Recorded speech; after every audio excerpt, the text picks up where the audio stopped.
Welcome to the Slop Farm. Enjoy the video.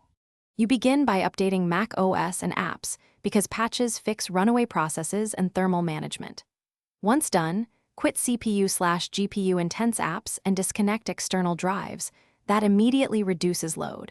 Make sure your Mac sits on a flat, hard surface with 2 to 3 centimeters of clearance so vents can breathe.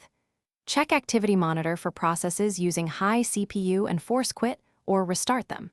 If fans still ramp instantly, don't panic. These first steps often reveal whether it's software or airflow causing heat. Next, dive into diagnostics.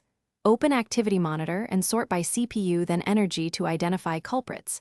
Sample any process that spikes.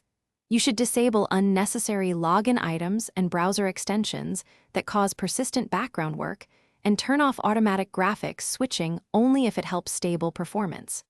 Reset the SMC and NVRAM/PRAM to clear power and thermal controller glitches. Then boot into safe mode to see if the problem persists under minimal drivers. These steps isolate software from hardware causes and often restore normal fan behavior. Finally, address hardware and monitoring.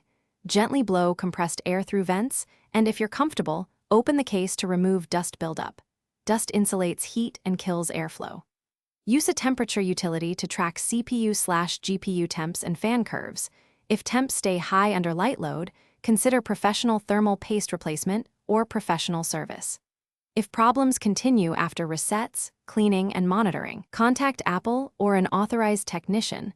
One key troubleshooting tip: record a short screen capture showing high CPU apps and temps to speed diagnostics. Thanks for watching. Consider subscribing if we helped you today.